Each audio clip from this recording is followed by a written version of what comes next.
नमस्कार, आपलं स्वागत आहे द एक्सप्रेस न्यूज 17 ह्या चॅनलमध्ये।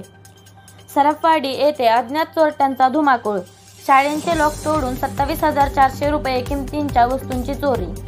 दिनांक 12/12/2024 रोजी नंदिकेश्वर प्रगती विद्यालयाच्या ऑफिसच्या दरवाजाचे लॉक तोडून 4,000 रुपये किमतीच्या पांढऱ्या रंगाची हिकविजन कंपनीची DVR मशीन व 3,000 रुपये किमतीचे पांढऱ्या रंगाची सिगेट कंपनीची TB क्षमतेची हार्ड डिस्क व अंगणवाडीचे लॉक तोडून सोयाबीन तेलाचे 150 रुपये किमतीप्रमाणे 16 तेल पुडे व 18,000 रुपये किमतीचा एक आयवा कंपनीचा काळ्या रंगाचा 40 इंची टीव्ही, त्याचबरोबर एक HP कंपनीचा 32 GB क्षमतेचा पेन ड्राईव्ह, एकूण 27,400 रुपये किमतीच्या वस्तू अज्ञात चोरट्यांनी दरवाजाचे लॉक तोडून चोरी करून नेले। या घटनेची माहिती मिळताच वालचंदनगर पोलीस स्टेशनचे पोलीस हवालदार बनसोडे व पोलीस हवालदार चांदणे यांनी घटनास्थळी जाऊन झालेल्या घटनेची माहिती घेतली व यावेळी गावातील ग्रामस्थही उपस्थित होते।